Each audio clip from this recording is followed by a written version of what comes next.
This stunning diamond necklace, a cherished heirloom, once belonged to the guest's great-aunt Virginia. Family lore suggested Virginia acquired the necklace around 1910 and may have even worn it while traveling to Europe on the Lusitania. The necklace is from the Belle Epoque period origin, with its delicate platinum setting and beautiful old mine-cut diamonds. The design maximized the sparkle of the diamonds, especially under candlelight, which was the primary source of illumination during that era. Also, the chain attached to the necklace is a later addition, replacing the original clasp. While this meant any hallmarks on the back were obscured, the overall design and craftsmanship suggested a possible French or Parisian origin. Given the necklace's age, good condition, and diamond quality, the estimated insurance replacement value on this piece is conservatively $40,000 to $60,000 for insurance replacement value. Okay. Yeah. Okay.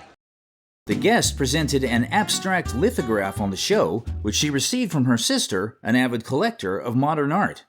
The piece bears the maker's signature, Roy Lichtenstein. Lichtenstein was an American pop artist. Dating back to 1975, the item boasts a combination of techniques and is known as the bicentennial print, created to celebrate America's bicentennial in 1976.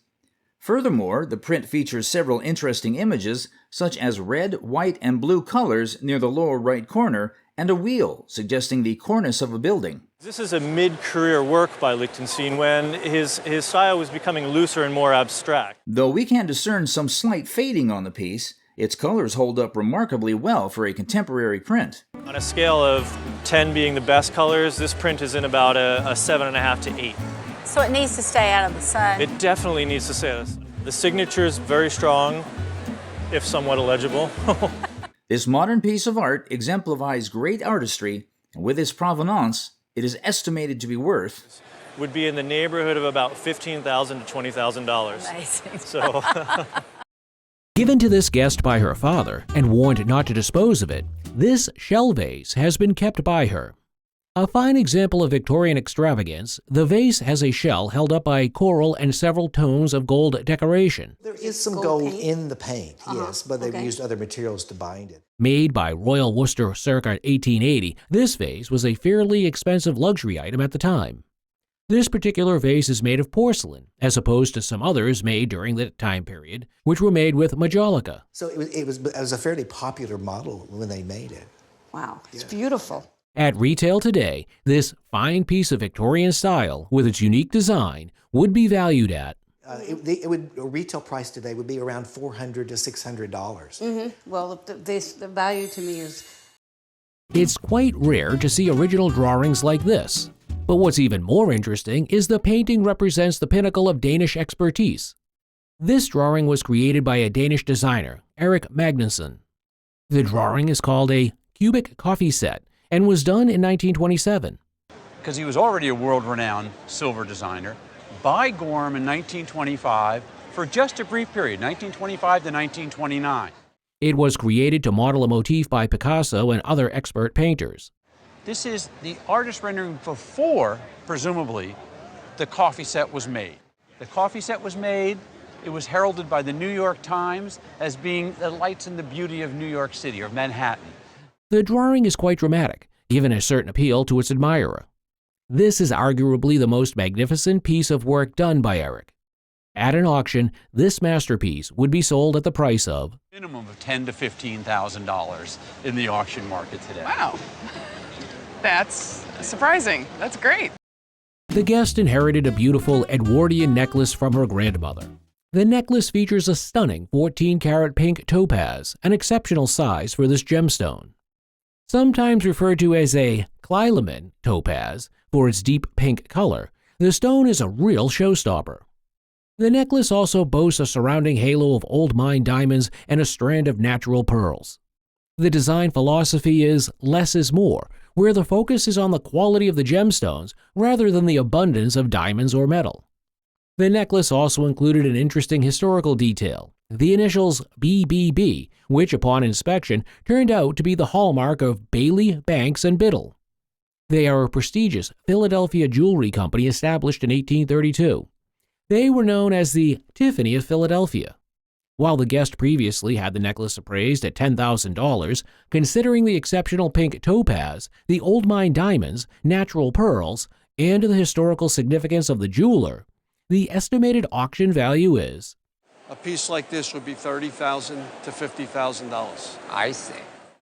Fantastic.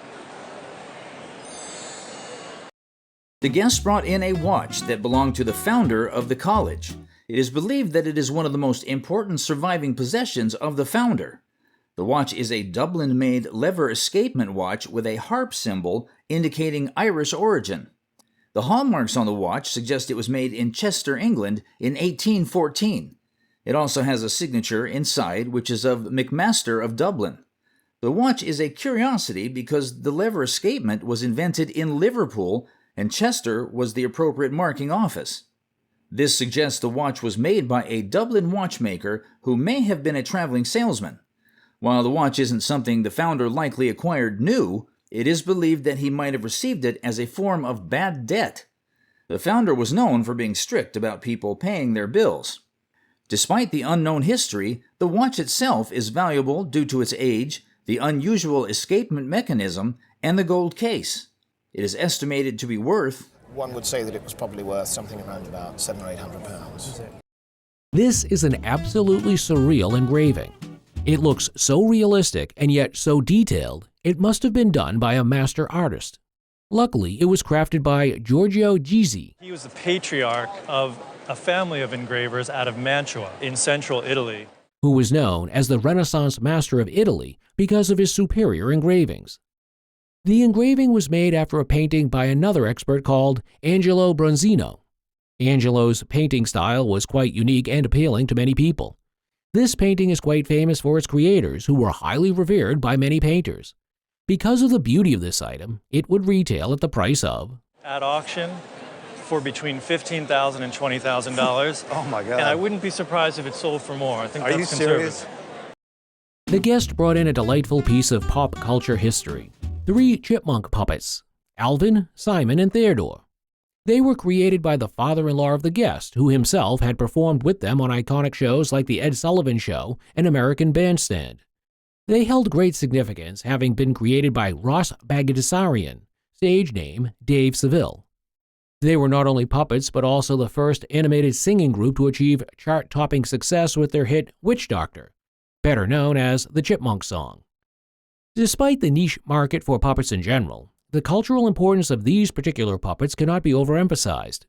Having been featured on national television and remaining popular for decades, they transcended ordinary toys and became a symbol of American entertainment. While acknowledging the puppets' lack of perfect storage over the years, they are in excellent condition and have unique details like the initials on their shirts. Given their historical significance and cultural impact, the estimated value, not for selling but for insurance purposes, is, I would certainly put no less than a $10,000 insurance value on them. Worth every bit of that. I mean, For the three of for them? the 3 of them. This sword is quite a piece of history. It was used during the American Civil War. The sword is over 150 years old and has still maintained its quality. It was made by a firm called William McElroy. William J. McElroy made swords for the Confederacy, and if you had enough money, you could actually go in and he would make you a specific sword. The name of the sword's owner is engraved on the sword's surface. It says J. Knight Jr., J-U-N. Okay. And the grip looks quite firm for an item that should normally have rusted. It is quite a masterpiece crafted in sword form.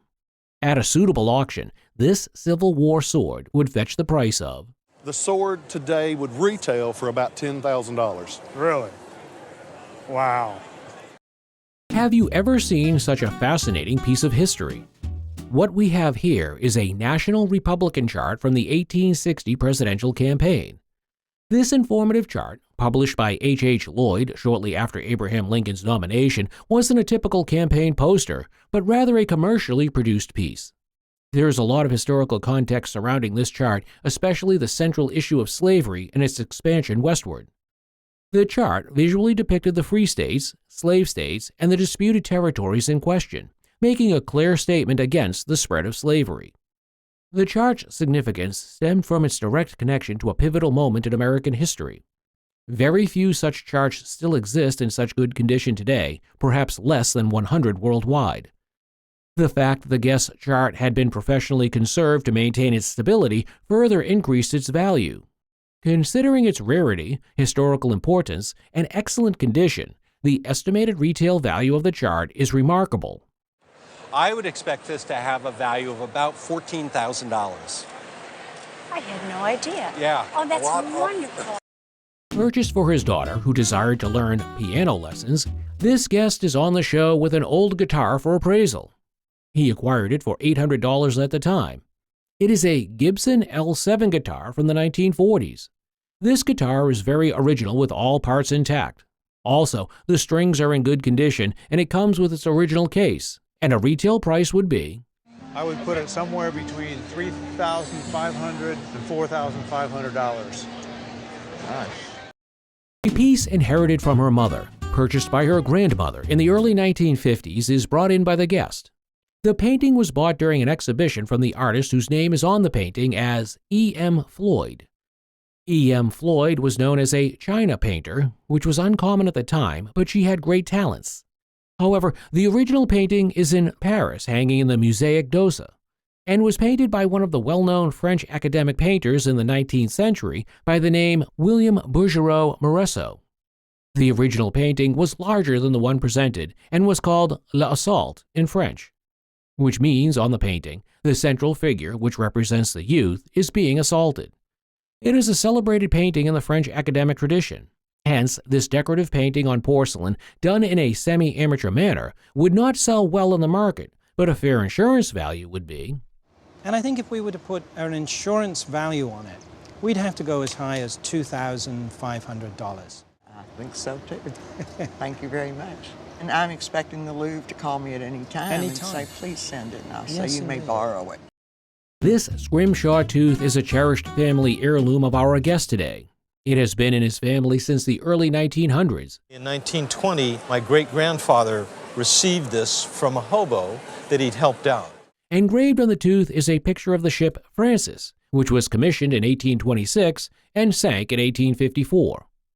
Crafted from sperm whale tooth, it bears the signature of its carver, Fred Myrick. So we feel that he probably served on the Francis after the Susan. Myrick's craftsmanship on this piece is exquisite, showcasing meticulous attention to detail. There is a red stain visible on the tooth, likely due to prolonged storage. What was that for? Yeah, the red staining, we believe, it sat in my grandmother's house for years on a red velvet, and that was the only thing we could figure stained it. The stain can be easily cleaned, and this beautifully engraved tooth is estimated to be worth... Today, we're going to give it an insurance valuation of $150,000 to $200,000. That's extraordinary. Oh, most definitely. It's just part of the family and the story of it and how it came to us. It's definitely a family treasure. The guest brought a lampshade she found in her father's garage in 1985 after he passed away. The lampshade was identified as a Tiffany Studios piece signed by the artist. Tiffany Studios, separate from Tiffany & Company, produced the lamp in Corona, Queens until 1933. The appraiser verified the lampshade's authenticity by examining the glass, construction, pattern, finish, and leading. The lamp was tapped to hear a faint rattle, indicating the bond between the copper foiling and leading had loosened. This suggested the lamp was original and not a reproduction. The lamp likely originally rested on a base with arms designed for a fuel lamp, and it was dated to before 1906.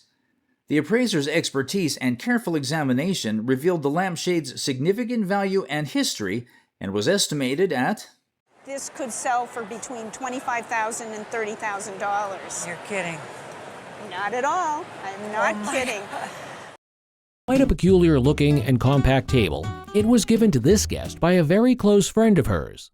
This table was made by Danish-American furniture designer named Jens Risum. Risum was one of the first designers to introduce Scandinavian design in the United States. That is known for its pared-down, simple, and honest, humble materials. What I like about this is it's really fantastic, good, honest, clean condition. Typical of Risum's designs, this table is marked by its clean, straight lines and minimalist aesthetic. The wood used to make the table could either be teak or walnut, with every aspect of its design reflecting meticulous attention to detail and craftsmanship. This simple yet unique-looking table from one of the top contributors to modern furniture design would be valued at, if this piece sold for less than $1,500. Oh my God. Thank you. That's really cool. That's so neat. This Cartier lion brooch from around 1960 is a remarkable piece of jewelry that showcases Cartier's exceptional craftsmanship and luxurious design. This brooch features a majestic lion meticulously crafted from yellow gold. The lion's mane is intricately detailed, showcasing a combination of polished and textured finishes that brings the figure to life. The nose of the lion is set with one solid emerald, which adds a striking contrast and a touch of vivid color. Given that this brooch represents the artistry and elegance that Cartier is known for, it's valued at, and today, if you had to buy it at auction, you'd be raising your hand upwards of $6,000. Oh my Lord. That's right. The guest brought a Regency wine cooler made of mahogany and some books about furniture. The wine cooler is from the Regency period, which is from 1810 to 1820, while the books were written before that period and didn't include information about Regency furniture. Now, the books, although written by a famous expert at the time, Percy McCoy, contain many mistakes. This is because furniture knowledge and dating techniques have improved significantly since the books were written. For example, one of the chairs in the books that was believed to be Flemish from 1500 is now known to be a fake made in 1850 to 1880. Experts back then simply didn't have the knowledge or scientific tools we have today to accurately date and identify furniture. Another example is this cabinet in the book that is clearly not from the period it is attributed to. In this case, the cabinet has features that wouldn't have been used during that time period, such as cabriole legs. Despite the inaccuracy of the books, the Regency wine cooler is a valuable piece of furniture and has an auction value estimate of expect an auction value of £2,000 to £3,000. The book collection, however, would be worth probably between £400 and £500 in a shop. Thank you. That's wonderful. Now we know. Yes, now we know. A beautiful piece of pottery, a vase believed to be from an Ohio artist, was brought in by the guest. Some surprising facts about the vase is that it is actually a product of the arts and crafts movement created sometime between 1905 and 1915. More importantly, it wasn't made in Ohio, but by the renowned Gruby Pottery of Boston, Massachusetts. What made this vase special is that Gruby pottery was known for its high-quality, organic-looking pieces, often glazed to resemble vegetables like cucumbers or squash. This particular vase had a beautiful green glaze, the most sought-after color by collectors. The handcrafted details, like the individually applied leaves and unique ivory buds, further increased its value. While a few small chips brought down the value slightly, the estimated worth is remarkable. I would estimate that conservatively these days at $4,500 to $6,500. Oh, wonderful. A toy of one of the more famous comic strip characters from the 1920s, Andy Gump. This character was drawn by a man named Sidney Smith. The toy was made by Arcade Manufacturing Company based in Illinois and was made using cast iron. It's quite rare to see metal toys still with their original boxes like this one. The car had the number 348 on it, which has a history behind it. Sidney Smith's first comic character was Doc Yak. Doc Yak had a car that he bought at a junkyard for $3.48, and that's what it was called. So this was originally Doc Yak's car. It became Andy Gump's. And the paint used for the toy is absolutely top-notch. The rarity of having a metal toy of this quality still with its original box would put its valuation at This toy in 1992 would have been worth every bit of $6,000. Oh my gosh, yeah. The same thing it's worth today. Really? This is a clock that was purchased in 1780 by the guest's parents and is brought in for appraisal. The clock was made by William Ferguson of Hennick's. One interesting thing about the clock is the large image and the size. Ferguson was a well-known wall clock maker in the 17th century, but the case was carved at a later date, and this kind of carving is not sought after in the market. Hence, an auction price for the piece would be around. A clock like this would sell on a retail level from $3,500 to $4,000. Okay, okay. The guests brought in a cherished family portrait painted by Robert Henry, a renowned artist and founder of the Ashcan School. The portrait depicts the guest's grandmother, a Bostonian who resided in a grand house called the Gleddings in Yorkshire, England. She fondly remembers the painting from their childhood. There are several unique aspects about the portrait. Henry's training under prominent artists like William Merritt Chase is evident in the style, particularly the use of ruddy complexion and a dry brushstroke technique. However, the portrait also incorporates elements of the Ashcan School, known for its realistic portrayal of everyday life. The inclusion of a 3-stone ruby ring and the feather fan add decorative elements and potentially hint at the season the portrait was painted in, being August. Considering the artist's stature, the painting's historical significance as an early Ashcan School work, and its excellent condition, the appraised value for insurance purposes is somewhere in the area of $250,000 to $300,000. No. Because it is a... Oh, my. 6 large paintings, which were done by the guest's great-great-aunt, are brought on the show. The guest also brought along a photograph of the artist to corroborate their story. This painting is known as immigrant art. Immigrant art can be explained as a house painter who was trained to paint on fake wood or marble. The paintings are decorations for a building as you would see in houses around California and in the West. It was a tradition that came to America in the 1850s to 1860s, and these pieces would be worth around. The value of these, I would say about $300 to $500 a piece. Really? That's interesting to know. The guest brought in his dad's watch that was received after his 35 years of service in 1929. It is a Hamilton watch made by the Hamilton Company, and the model is called a Pacer, an innovative watch made with a modern idea that you won't have to wind the watch again as far back as 1957 to 1966. But the problem is that the watch movement was not fail-proof, so it failed. What makes Hamilton watches collectible is because Hamilton allowed other companies to put their logo on the watches. This watch is particularly rare because all the numerals on the watch are screws and bolts, which was the product of the company that gifted the guest's father. Watch collectors would love this piece, and at an auction, a reasonable price would be. Today, the collectors, particularly the Hamilton Electric collectors, will go crazy for this. $2,000, maybe $2,200 for a watch like this. The guest scored a lucky find at an estate sale, a work by French artist Auguste Herbin for just $200. The piece is identified as a gouache painting, a type of opaque water-based paint created in 1950. Herbin began his career in the early 20th century deeply influenced by the Cubist movement that shattered traditional forms and perspectives. Alongside giants like Picasso and Braque, Herbin explored the fragmentation and reassembly of objects, a technique evident in some of his early works. After the war, Herbin continued to experiment with different styles. He dabbled in abstract and representational styles, reflecting the artistic movements of the time. Around 1938, a new influence emerged, the Italian Trecento, a period known for its emphasis on geometric forms and simplified compositions. This influence is evident in the guest's painting, where clean lines and bold colors take center stage. Herbin's fascination with geometry deepened, leading him to create his plastic alphabet in 1942. This artistic innovation assigned specific geometric shapes to letters, and sometimes imbued colors with additional meaning. The hidden message in the painting could not be deciphered, but that didn't diminish its value. The work was a testament to Herbin's artistic evolution and exploration. Considering the artist's acclaim, the date of creation, and the overall quality of the work, the estimated retail gallery value of the painting is... It might sell for something like $30,000 or $35,000. Oh, that's wonderful. The guest unveils a painting with a fascinating backstory.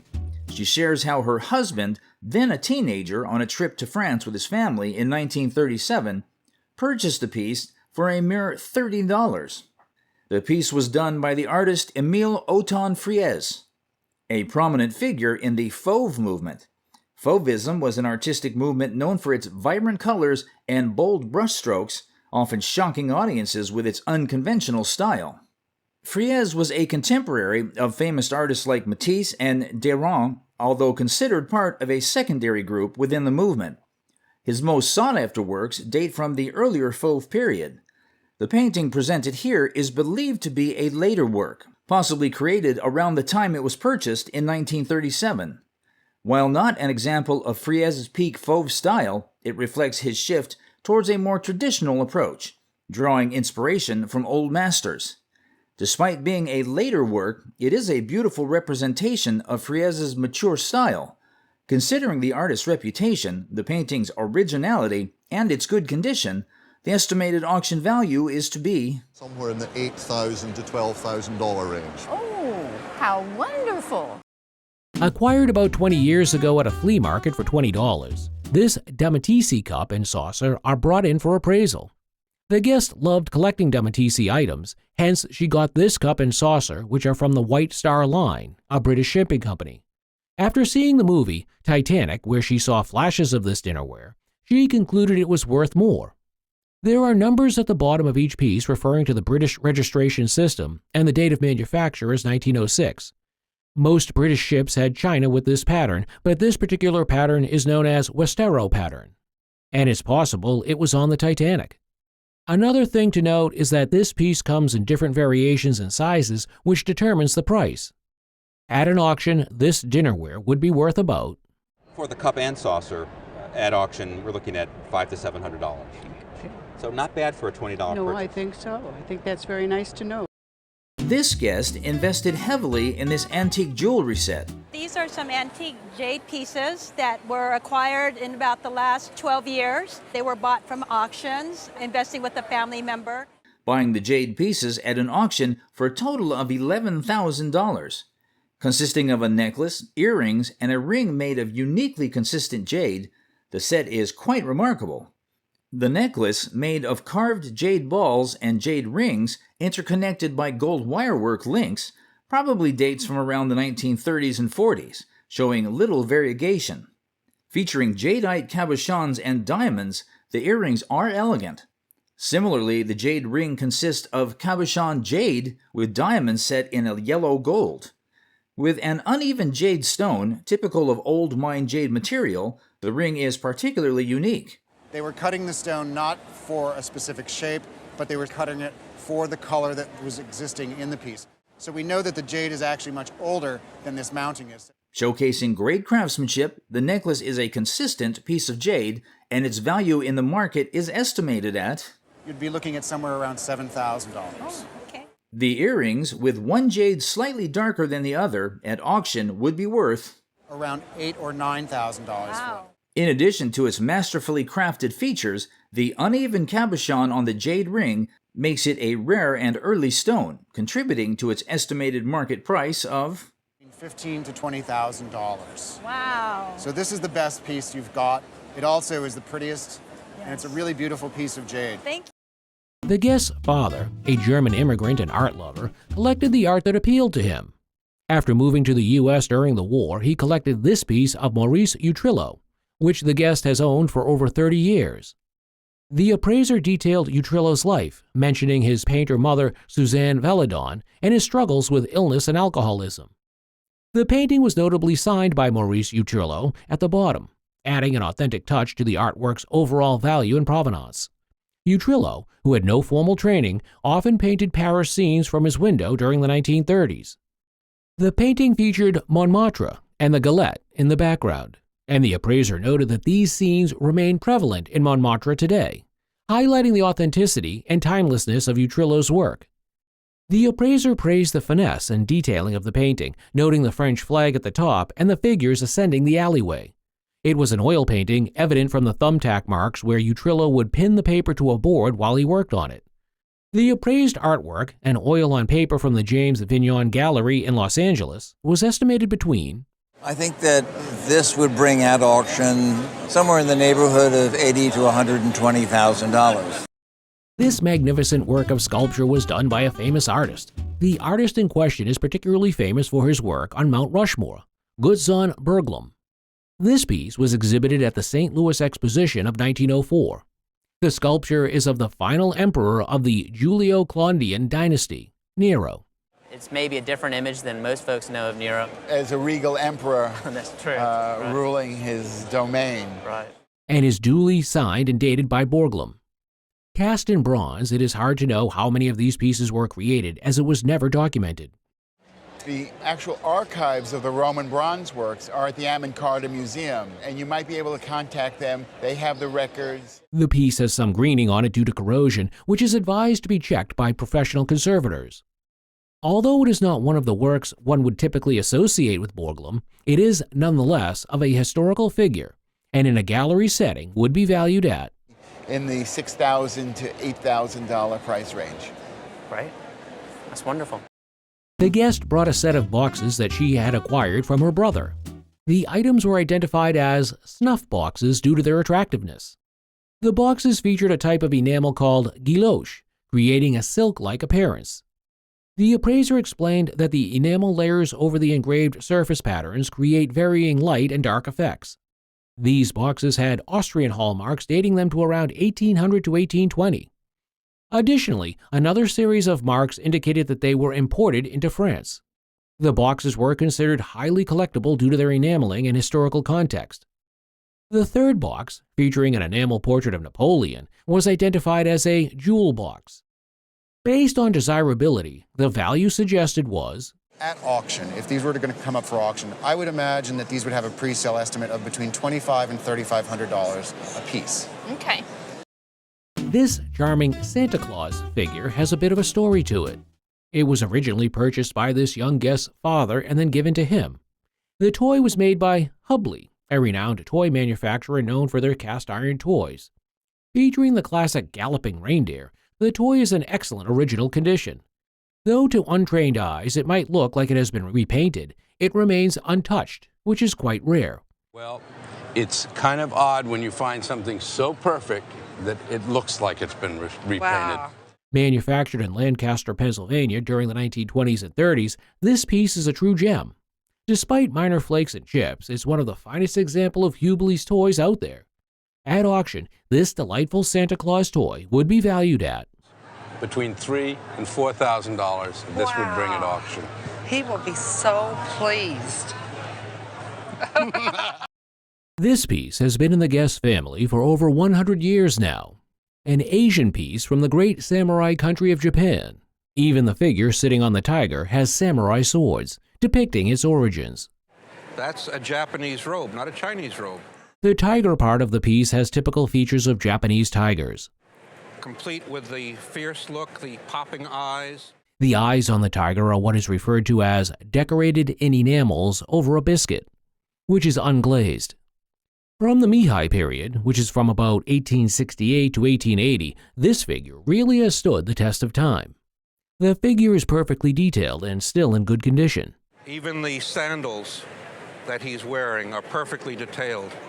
Meiji porcelains, Japanese late 19th century porcelain. Meiji porcelains of this type are in high demand at the moment due to their level of detail and provenance, and valued at, I would say at auction $2,000 to $3,000 would not be a surprising price. It might bring more, considerably more. Before us stands a figure that seems to evoke an ancient appeal. The guest bought this piece at an antique store. And she says, just whatever you will offer, and I had $20 in my pocket. This figure is said to be a Nariat figure, made by ancient West Mexican people, usually placed in tombs to accompany the deceased into the afterlife. We notice inconsistencies and lack of detail in this figure, indicating it is a modern replica of ancient Nariat figure. This, and I want you to listen carefully for this. You hear how high-pitched that is? That's a sign. Further questioning its authenticity is the use of paint or chemical treatments instead of natural patinas, a technique often used to make fake antiques. Despite being fake, this piece is still in excellent condition, which places this replica of remarkable ancient art at an auction value of, normally you'd see it, say, $50 to $100. So your $20 investment was a great one. I would have paid that at Walmart for it. There we go. The guest brought a salesman's sample of a barn, which he believed dated to around the turn of the century. The appraiser agreed, estimating it to be from approximately 1900. The sample featured a constructed front section, indicative of how the entire structure, including the back, would be built. It likely demonstrated the construction of the first bays with all the bracing, which could then be duplicated to extend the barn's length. The appraiser explained that salesmen would use this frame to sell prefabbed frames. During a barn raising, neighbors would be invited to help erect the structure. Typically, men would use oxen to lift the front and sides, attach the trusses, and then another group would nail everything together. The barn owner would usually complete the walls and roof with help from his family, as the community's involvement was essential for raising the barn. The appraiser found the historical significance of the salesman's sample fascinating, emphasizing its value not just monetarily, but also as a piece of history. Much to the guest's surprise and satisfaction, he estimated its worth to be between I would say it was worth between perhaps $1,200 and $1,500. Wow. Okay. Guest presented a parquetry fruit dish created by her grandfather in the 1920s in Hattiesburg, Mississippi. Did this as a hobby. He was a car inspector for the Southern Railroad for 51 years. He did this, and he also did a dining room table, same type plan. Parquetry involves creating geometric patterns with small pieces of wood, and this piece is a stunning example of this art form. This was a men's hobby and almost referred to in a way as men's quilting. So men would work by themselves typically to create these pieces. This dish contains approximately 7,000 individual pieces of wood, intricately arranged into both geometric and floral marquetry designs. This piece falls into the best category of parquetry due to its complexity and the fine detail of the work. Even the bottom of the dish, which is typically unseen, is embellished, highlighting the maker's commitment to perfection. Well preserved and in pristine condition, this exquisite piece would fetch. I think a nice retail price for this piece would be somewhere in the $3,000 to $4,000 area. Yes. My family will be proud. From Scotland with love and fine craftsmanship, what we have on the show today is a well-crafted pottery piglet.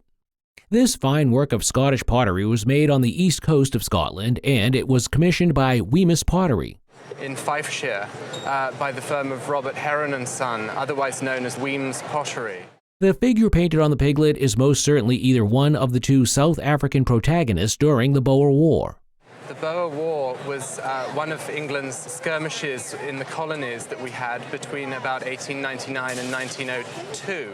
This piglet pottery could have either been a decorative piece or simply a piggy bank. But upon a closer inspection, it is deduced that this piece is a spirit flask due to the cork in its snout.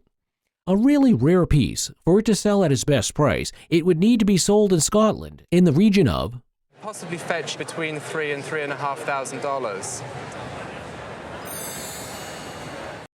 The guest brought in a fascinating relic, a cartridge pouch they believe to be from the Civil War. The pouch is actually much older, dating back to the Revolutionary War. This cartridge pouch, crafted for a British soldier in the 43rd Light Infantry, had potentially witnessed pivotal battles that shaped the course of American history.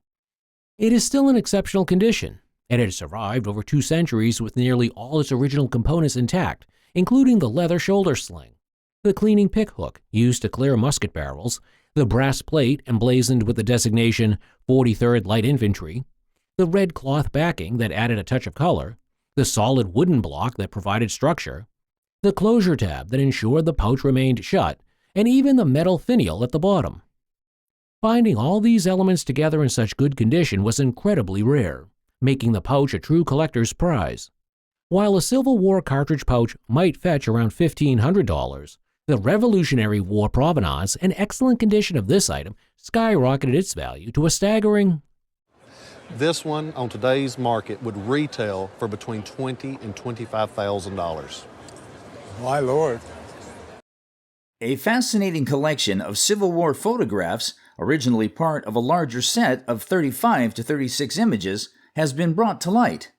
The guest inherited this Civil War photograph album from his eccentric cousin, who speculated they might be by Matthew Brady.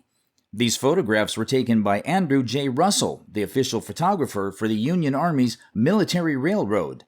Printed on albumen paper, these photographs reflect the era, utilizing egg whites to adhere to the light-sensitive material. This collection includes significant scenes from the Civil War, such as City Point, a crucial supply hub on the East Coast, a Union gunboat deck, a camp scene from Virginia, and the Virginia Theater with pine trees.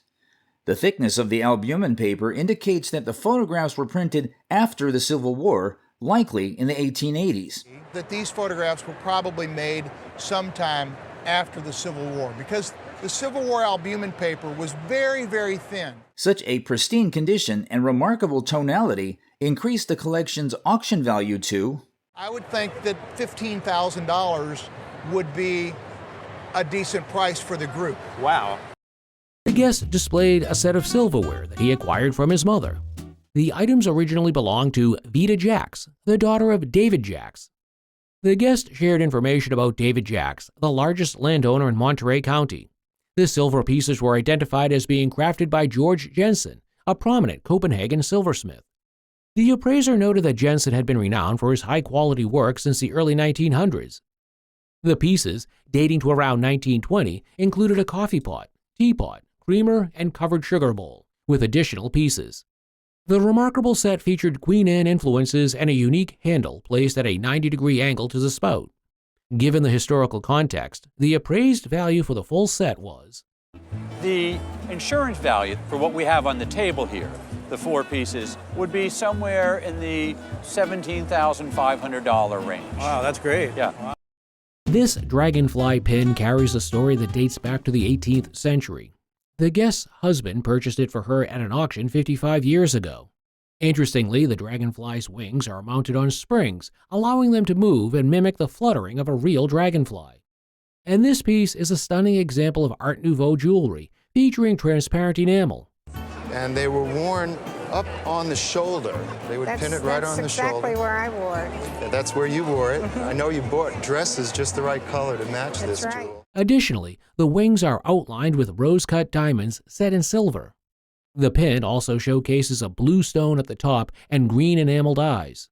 However, it was later discovered that this exquisite piece is a high-quality replica of the original Art Nouveau design. Because in actuality, the condition was too good. The other thing that we found was that the blue stone at the top was glass and not a real sapphire.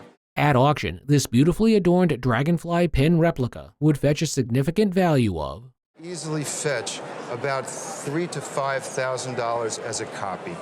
Well, I guess so. And I thank you very much. A magnificent book of prints is spread out before us. Our guest inherited this treasure from her husband's family. This breathtaking masterpiece is a work of the legendary Johannes Stratinus. He was a prolific designer of prints, which were circulated widely throughout Europe for centuries. He was born in Bruges. He moved down to Italy in the 1550s. He was born in 1523, and he worked with the famous art historian Vasari. The works of Johannes Stratinus was extremely rare and valuable. The book is very rare. His artwork is very rare.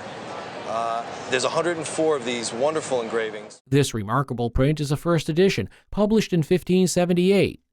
With its excellent condition and rarity, this beautiful piece would have an auction estimate of We would safely put an estimate of $20,000 to $30,000 on it.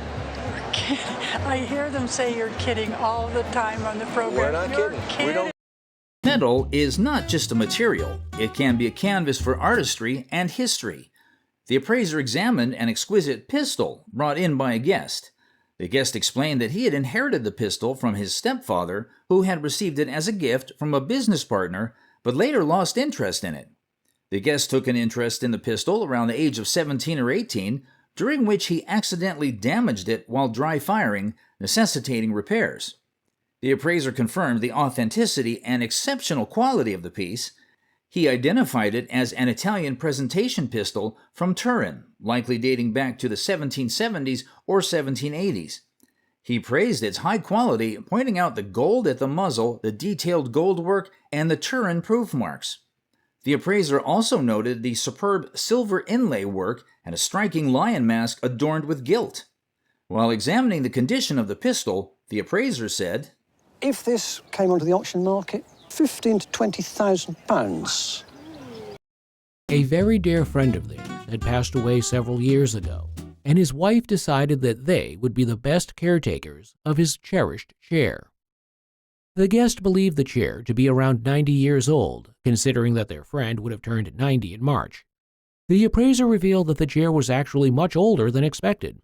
To the guest's amazement, the appraiser dated the chair back to the 1700s, likely the 1780s. The chair was probably made in the mid-Atlantic region. While many children's rockers and chairs are appraised at low values due to their commonality, this particular chair stood out. It had an older, wonderful surface with 2 layers of paint, including an early red, likely from its original paint, and a later Victorian red that had deteriorated. This type of surface was very desirable to collectors. The appraiser highlighted the exceptional form of the chair, noting the original, beautifully shaped rockers and the fabulous turnings that collectors love. Although the seat was a replacement, the chair's rarity was increased by its 4 slats, compared to the more common 3-slat versions. Despite a long-ago break in the upper slat, its value remains unaffected. As suggested by the appraiser, in this condition, I'm sure a collector would happily pay a retail price of about $1,500 for it. Wow. The guest brought in a cherished watercolor depicting a figure fishing in a swamp. She inherited it from their mother, who believed it to be the figure of a da, a term used in Charleston for black nurses who cared for children. The painting is by Alice Revenell Hughie Smith, a South Carolina artist who rose to prominence despite having no formal training. She primarily focused on landscapes, and her works are known for their evocative and almost mysterious atmosphere. Smith began her artistic journey by creating practical items like dance programs and place cards, but eventually transitioned to painting scenes of street vendors and ancestral portraits. The inclusion of a figure in this particular landscape is quite uncommon in Smith's oeuvre, making the piece even more special and valuable. Considering the artist's reputation, style, and the unusual presence of a figure, the estimate of the painting's retail gallery value is... I think if this were in a retail gallery, the asking price might be $85,000. Oh my gosh. Oh my gosh. The guest brought a vase that had been inherited down her family for generations, but she knew little about its origins. It had a striking decoration and large size with a green mark on the bottom. The mark featured a painter's palette, artist's brush, and daubs of paint, along with the monogram CAC and the word Bellique.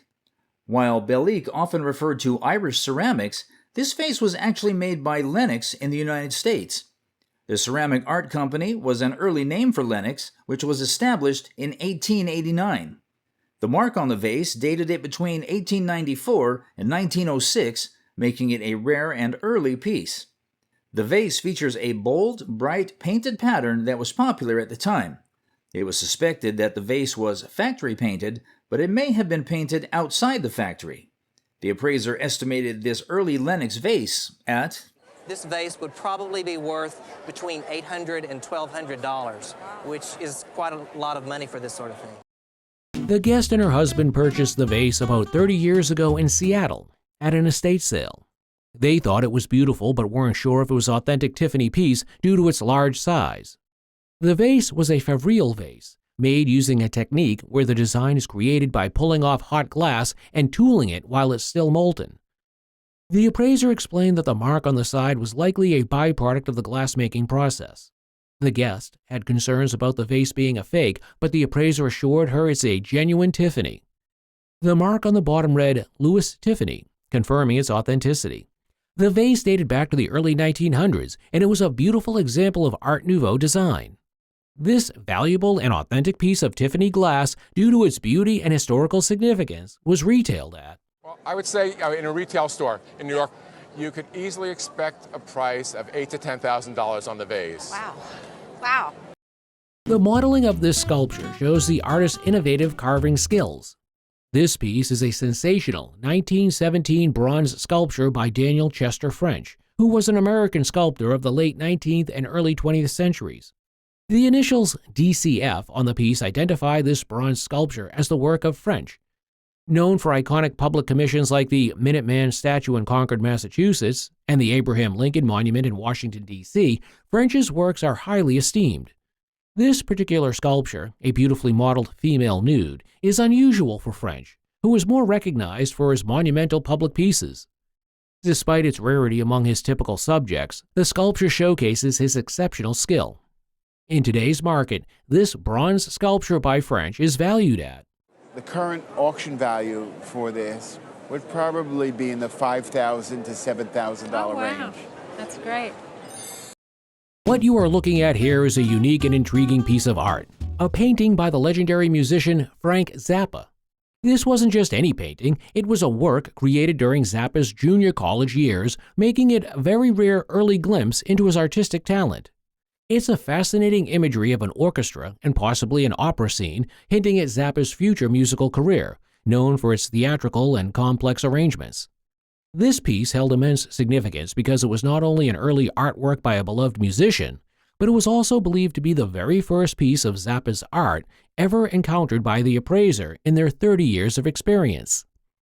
The unique nature of the painting made it difficult to assign a fixed value. However, considering Zappa's fame, the scarcity of his artwork, and the historical significance of this particular piece, the estimated value is... I would say it's somewhere in the $15,000 to $25,000 range. Wow. The guest presents a fascinating heirloom, a hand-carved walking stick passed down through generations. Family lore suggests it was commissioned for a mere 25 cents by a traveling laborer. This ornately carved piece is believed to be a commemoration of the Battle of Gettysburg, created by a Union veteran. The carvings include various symbolic elements, a cannon representing artillery, Abraham Lincoln's name, and a clover leaf, potentially signifying the veteran's unit. Interestingly, the cane also features the names of prominent figures on both sides of the conflict, including Generals Meade and Lee, as well as General Pickett. This cane is considered to be the finest Civil War commemorative piece ever encountered. Given its historical significance, intricate carvings, and excellent condition, the value is estimated to be... The value on this is $3,000 to $5,000. Wow, that'll make my son very happy. The guests brought in a remarkable Rockwell Kent painting titled The Land of Peace that was exhibited at the Carnegie Institute in 1946. The painting depicts a Greenlandic landscape with figures and is accompanied by a fascinating letter written by the artist himself to the guest's grandmother. Rockwell Kent was known for his exploration of harsh environments, and this Greenlandic scene is a prime example. The letter provides valuable context about the artwork, revealing not only the location's latitude and longitude, but also the artist's political views. Kent, a communist and pacifist, intended the painting as a commentary against war and the destruction caused by the superior white race.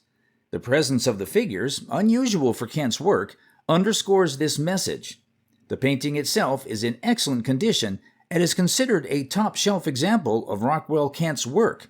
However, the accompanying letter significantly increases its value. The auction estimate of this piece without the letter is... As such, at auction, if it didn't have the letter, I'd probably say about $100,000 to $150,000. And with the letter, a staggering... With the letter, I put about $150,000 to $250,000 as an estimate. Oh my, wow, that's amazing. That's wonderful. Thank you. The guests brought a Japanese tin wind-up toy with a box. This toy was originally a Christmas gift of his aunt and uncle left in the attic. The guest's uncle gave the toy to the guest's son, who liked it very much. It was a pre-war Japanese toy made by Kuramochi Company in Japan before World War II. The toy's lithography and automotive motif was amazing, which added to its value for collectors. The decorated box was also highly valuable, potentially doubling or tripling the toy's price. The toy had a charming action feature, an amusement park ride, which further added to its value. The toy was originally sold for around 89 cents, but now due to its rarity and excellent condition, along with the original box, it was appraised at... At auction, this toy could probably bring as much as $2,000, maybe a little more. It's an absolutely wonderful find you have here. This is a fascinating collection of chisels made by a company called D.R. Barton. These chisels were produced in Rochester, New York around 1870 to 1880. D.R. Barton was one of the first and best toolmakers in the United States. It is extremely rare to find chisels from that time period, not to mention a complete set of finely made chisels. This set of high-demand chisels among collectors would be valued at what price? The design of this Lagras glass vase is top-notch. This piece is a remarkable piece from the early 20th century, likely dating to around 1910. Lagras, a French company that produced exquisite glassware, has this vase as one of their finest examples that stands out. The vase showcases a combination of decorative techniques, which features a mottled green glass with maroon striations and an acid-etched surface. The most captivating aspect is the gold treatment that appears like a metal mounting. What makes this piece particularly special is its size and attention to detail, as larger pieces of Lagras are often more commercial. The signature Ellen Company on the underside signifies its status as a special piece and is valued at between $3,000 and $5,000. Oh, wow. Oh, So that's wonderful. The guest got a lucky deal on this beautiful piece of art. She inherited a Quoizel vase, originally acquired by her mother-in-law from Mrs. Hall, the widow of the first superintendent at Howe's Caverns. The story goes that Mrs. Hall offered her housekeeper the opportunity to take a few items after the antique dealers had picked through her belongings. The guest's mother-in-law wisely chose this stunning iridescent glass vase with green feathering, a signature Quoizel design. Years later, the guest inherited the vase and, concerned about a curious cat, inquired about acquiring it. A simple trade was struck, a new blanket from the Montgomery Ward catalog in exchange for the vase. The vase is a Quoizel piece from around 1920 with an eye-catching and beautiful feathering and iridescent effects. The vase is estimated to have a value of... I would estimate to be worth about $1,500. However, in a recent auction, the vase was estimated to be worth $3,000. Oh! Well, that was a nice surprise, Splendid, right? splendid. Yes. Not bad for just a blanket. For a blanket, I think you did very well. The guest brought a painting willed to her parents by their neighbor with an interesting backstory about how they became friends. The guest's father grew roses and had one meant to enter a show, but it was picked by an old lady. The father approached the lady, and instead of scolding her, he offered to give her flowers whenever she asked, that were not meant to be put in a show, so they both became friends. The guest and their family tried to learn more about the painting and discovered it was by Joseph Henry Sharp, an artist from Ohio. Sharp had a difficult time in school due to hearing loss from a near-drowning accident, but he developed a passion for art and the Southwest. The painting was an oil-on canvas from around 1920, featuring hollyhocks and a mountain. The painting was in a period frame and has significant value due to Sharp's reputation as an artist. This stunning piece of art, with its vibrant hues and delicate details, was estimated at... If you were to put this at auction today, you could expect it to bring $25,000 to $35,000. For insurance purposes, I'd cover it at $50,000. Okay. We present a golden saxophone with a magnificent presence in a fine case. The guest inherited this instrument from his father-in-law. This is a Selmer alto saxophone made in 1950 by Henry Selmer Paris, a famous French enterprise known for manufacturing wooden or brassy musical instruments. This Selmer alto saxophone was produced among the popular classic Super Balanced Action series, among which many famous rock jazz bands of the time played at that time because of its precise intonation across the entire range. But most of the major American alto saxophone players have used this horn. There are engravings on the instrument with the manufacturer's serial number and other engravings that beautify the saxophone intricately. And the engraving was probably done here in America once it arrived. Looking closely, we see that the saxophone is in an excellent condition. So at auction, this Selmer alto saxophone, representing exceptional musicality and historical importance, would accrue between $7,000 and $9,000. Wow. Showcased here is a piece of silverware that exemplifies the seamless merging of luxury and utility from the past. This item is the Belmont Trophy from 1908, which the guest's mother purchased at an antique show in 1971. We can identify that this piece was made by Tiffany & Company because it bears the maker's initials underneath. And this letter M corresponds to a gentleman whose name was John C. Moore II, who took over the factory management in 1907. On top of the trophy sits a silver horse figurine representing the horse that won the award. Opening the trophy reveals it is a humidor, complete with a copper lining. Finally, the piece came with its original case, further enhancing its value. We can expect this silver trophy by Tiffany to command a significant value of that it might bring between $30,000 and $40,000 in today's current auction. Wow, that's amazing.